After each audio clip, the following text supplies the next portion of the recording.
Yeah, what up?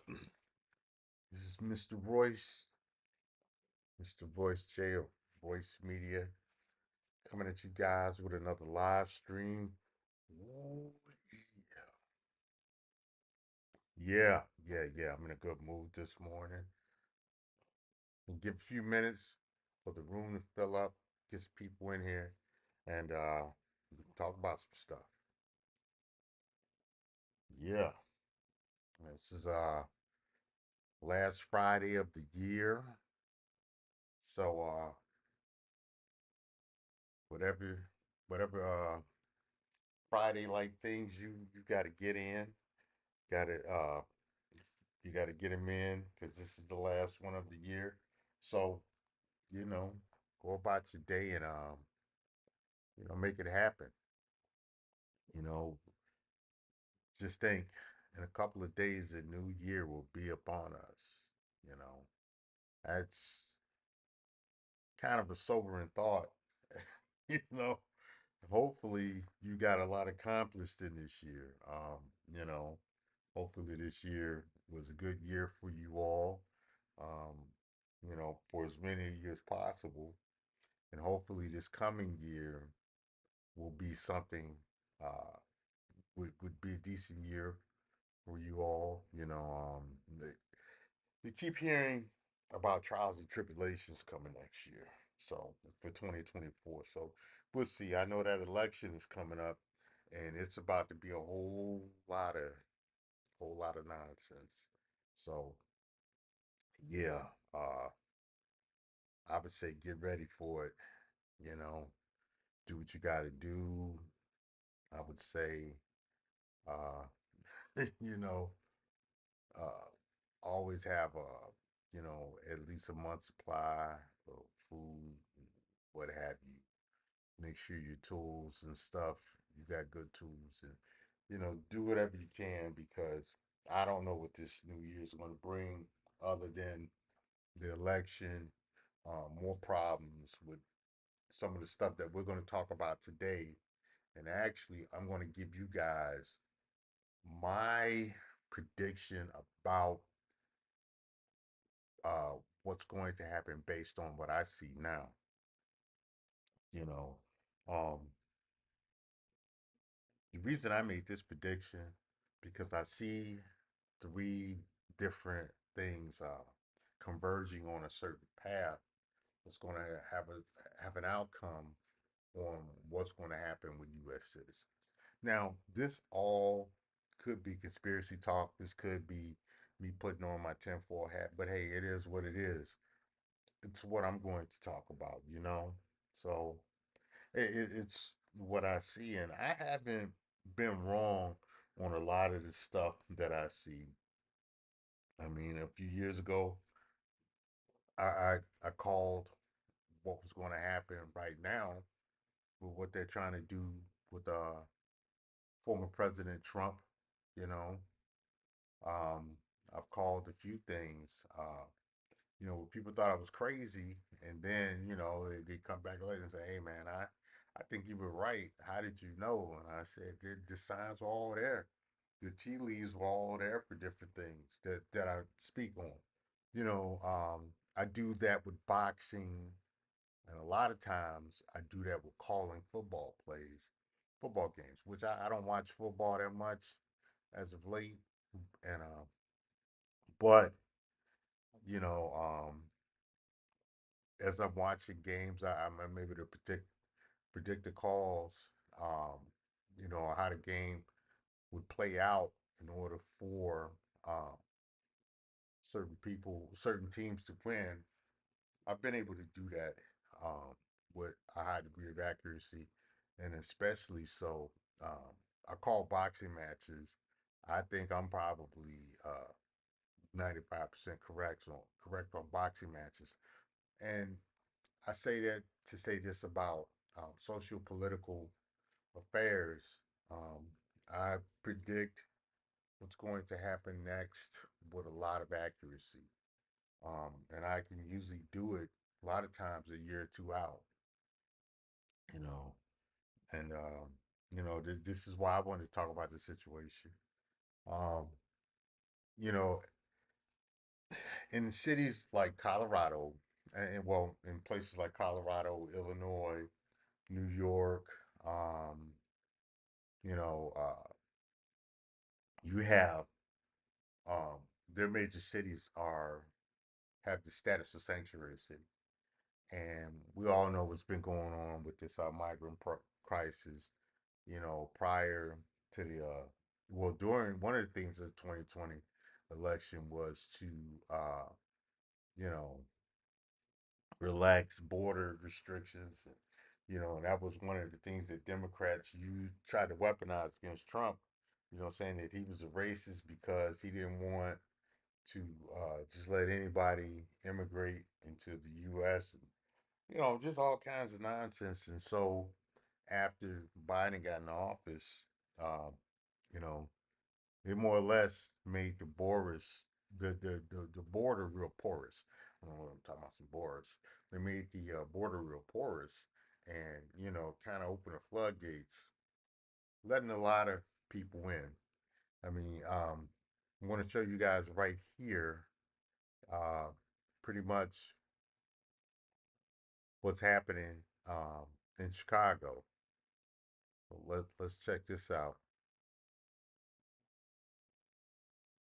More migrants are making their way to Chicago, and over the weekend, more than 100 people arrived on buses in the suburbs Fair before taking use, fair trains into the use. city. The city is receiving the influx of migrants say they had no heads up. Darius Johnson is at the Ogilvy Transportation Center, where many of those people arrived. Yeah, Jackie, good morning. A total of 3 unscheduled buses all arrived in surrounding areas here in the city of Chicago over the weekend. At this time, there are more than 14,000 migrants in the city that are residing in 27 shelters, and about 300 are currently awaiting placement. Saturday morning, Fox River Grove says 38 asylum seekers got off a bus at the Fox River Grove metro station. They were then provided tickets to get to Chicago. Saturday night, just after 9, a bus arrived in Elmhurst with 58 asylum seekers. Every person on board had Metro tickets where they took a train to the Ogilvy Transportation Center. Elmhurst police say a second bus arrived shortly after with 33 asylum seekers. They too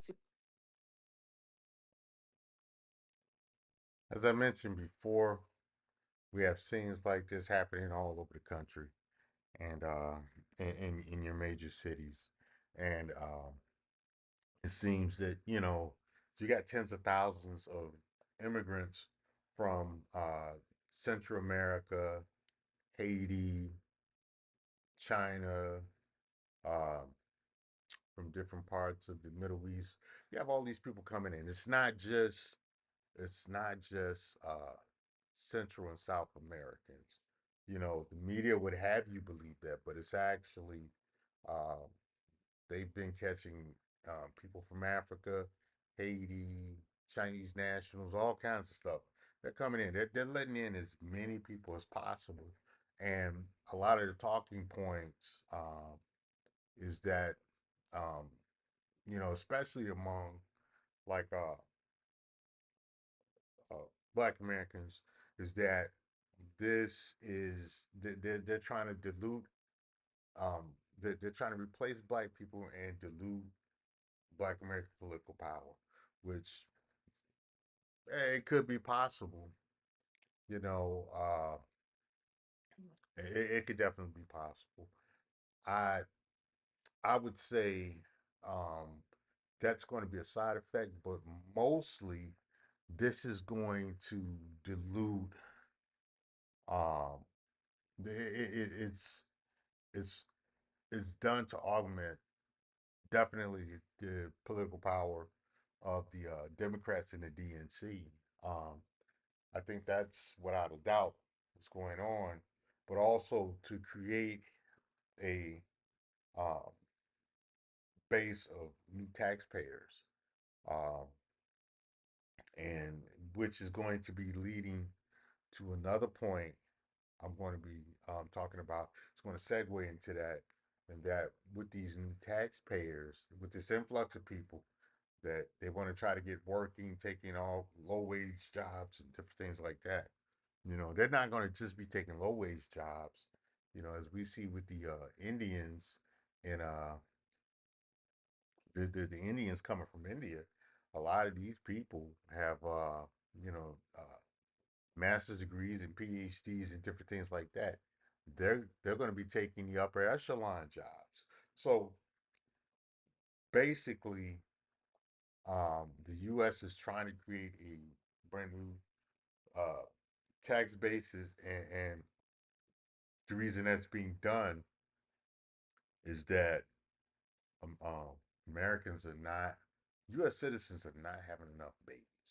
You know, um, we talk about all of we talk about the increase in promiscuity, but the funny thing is that people are well, women are using birth control more, and not and they aren't having as many kids, and not only that, there seems to be more of a focus on work, making money. People are not, you know, uh, they're not having families, and they're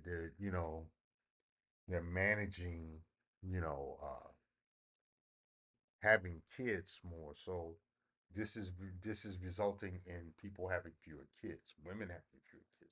So they have to bring in populations that have children and that will have children. So we have this happen. We have this happening, and this is actually, um, to me, it's a component and something that's a little more sinister, and we're going to get to that, um, which is included with creating or cultivating a new tax base. I'm going to show you guys this next video, which we're going to talk about that, which is going to talk um, about some of those things with that tax base, and what's going on with uh, finance and currency in the U.S. I bring this up because over the last, I would say maybe since 2012, there's been more and more talk about a digital currency. And, you got a lot of people, in the Bitcoin, Litecoin, all these different coins and stuff, which, in their minds, they want to take um, more control of their money, and they want to take it out of the hands of the government and the Federal Reserve and stuff. So they're going to all of these alternative digital coins.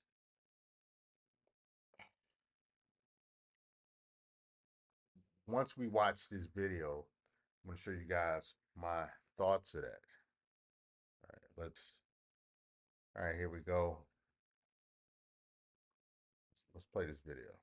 CBDC may sound like making sure financial institutions are keeping up to date and ensuring currency stability amid cryptos that are What I'm going to do is I really like to speed that up, the playback speed. Let's speed that up. considering a digital dollar. The implications for privacy and freedom are frightening. Hello, I'm Steve Forbes, and this is What's Ahead, where you get the insights you need to better navigate these turbulent times. Central banks around the world are examining whether they should create digital currencies. China is gradually enrolling one already. Japan may launch a digital yen by 2026. India is moving ahead in this front. The Federal Reserve is on the bandwagon here, where experiments and studies are already underway. These moves to what is dubbed a central bank digital currency, CBDC, may sound like making sure financial institutions are keeping up to date and ensuring currency stability amid cryptos that are crashing in value, along with the sensational multi-billion-dollar collapse of crypto exchange FTX. Now, advocates say CBDCs will help central banks better fight inflation because they'll have more direct control over the money supply. Did you guys hear that part? Did you hear that part? Let's rewind that again. They'll have more direct control over the money supply, that it will sharply speed up transaction payments. We'll go back one more time so you can hear what he said. And I want you guys to remember that. because they'll have more direct control over the money supply, that it will sharply speed up transaction payments between buyers and sellers in the marketplace, where settlements, most particularly. Watch what he's about to say about a common problem with what's going on in Mexico and what's going on with different criminal enterprises. If Watch they this. cross borders, can take days before a payment clears and you can access your money. It will also help fight money laundering and keep rogue nations from evading sanctions. Did you hear that? We're going to go back. Bring it back a little bit. Also help fight money laundering and keep rogue nations from evading sanctions. Did you hear that? Money laundering, fighting inflation, keeping track of But central bank digital money is ominous. The downside of governments being able to track digitally every single product or service you buy and sell is chilling. There you go. There you go. Let's hear that again. There you go. And that's what I was trying to get to. Track digitally every single product or service you buy and sell is chilling. This is where China's headed. India has been trying to reassure us. Yeah. Yeah. Okay. So, there's been a lot of talk about these digital currencies, and you have a lot of guys that are goo for digital currency, and everybody leading the charge. They everybody wants to become a Bitcoin millionaire, so forth and so on. What Mr. Forbes was telling you in that video, there's going to be some consequences, and this video I'm doing right now speaks of those consequences. Um, with all that being said, um, we're going to set that aside a second. We're going to talk about the passport revolution, and I'm going to tie all of this stuff together. We know recently, in the last year or two, the passport bro phenomenon has kind of exploded on social media, um, with a lot of people taking sides on, being pro passport bro or anti passport bro. And, you know, um, with the discussion about it, you know, the people that are anti passport bro have made suggestions, that there be some kind of regulation on, uh, you know, the passport bros, you know, being allowed to either leave the country or bring people back, you know. And this did, you know, that doesn't just apply to the passport bros, um, per se, but it's interesting that comes up in these conversations. The funny thing is we have a whole lot of people trying to get into the U.S. Um, they say in some instances, um, 10,000 people, I want to say a week, something like that, some insane number that I would have to do a little more research on. Um, I'm trying to build it as I fly, but there's an insane tens of thousands of people weekly trying to get into the US, and maybe daily, you know. But the funny thing is that this is all adding up to uh, something I think is going to happen in the next year or two.